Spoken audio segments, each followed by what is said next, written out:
If you haven't seen the last episode yet, you can watch it by clicking the link below and click the subscribe button as well so that you can be notified whenever we have a new episode. And please don't forget to give us a like. In the last episode, you watched me purchase a vehicle while I was on vacation in Mexico with Rosa. And I bought it without even seeing it in person. So I know what you're thinking, guys, right? I must be crazy. So the big question is, did I really strike gold?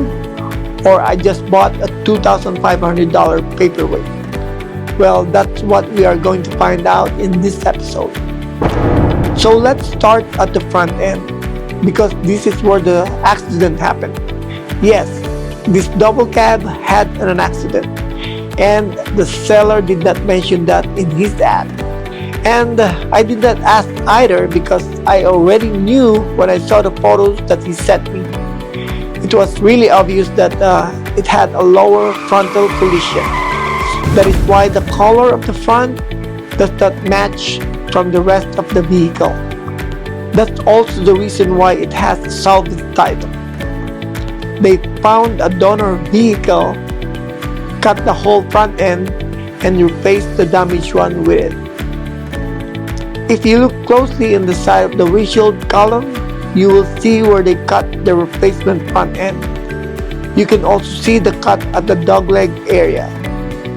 But I wonder why they did not finish the welding process. They did a good job in cutting and aligning the replacement front end though, so that is a relief.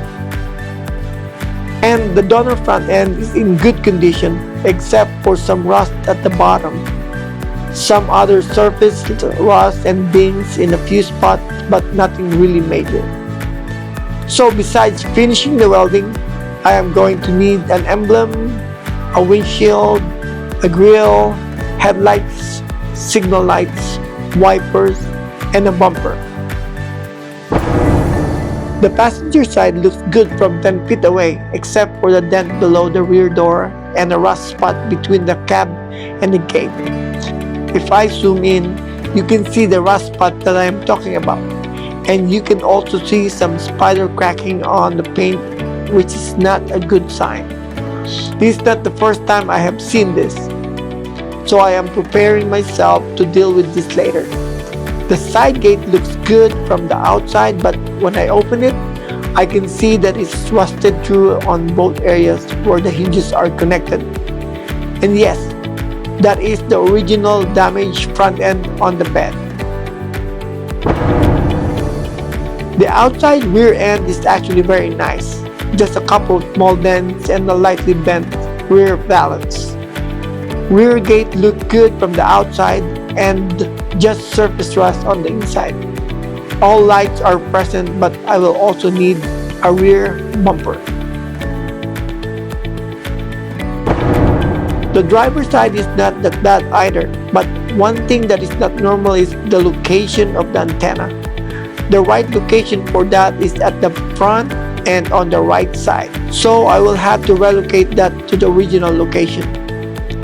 The gate looks good from the outside, but when I open it, the same condition as the other side gate. It is rust through at the hinges. And I'm guessing that the driver door also damaged from the accident because it came from a donor vehicle as well. That is why it's red. Let's take a peek inside, starting at the driver's side. The glass window is there, but no door panel. Both front ends are present and so was the original steering wheel. The floor is also very solid and no rust through. But I can see that I'm going to have a lot of fun on the wirings. It's like an entangled spaghetti. Let's take a closer look on this area called the dogleg. You will see where they cut and started the weld of the front end. Now let's go to the passenger side. Everything is present here in this side, and I can complain on the floor either. It's very solid. Again, you can see where they cut and started the weld on this side. Let's check out the rear cap.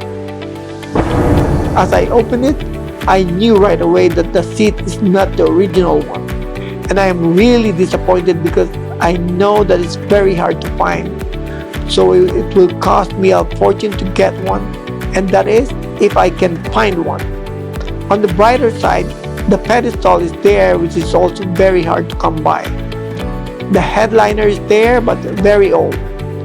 And I can see the headlights, signal lights, sun visors, and grille that are all missing from the front end. The engine bay looks normal, and I am glad to see the presence of the original air cleaner. The engine itself looks good, and it looks like it will fire up because I can turn it manually by hand. But we will find that out when the time comes. So to sum it up, there is going to be a lot of body works involved. Welding, cutting, grinding, fabrications, body fillers, disassembly, metal works, etc.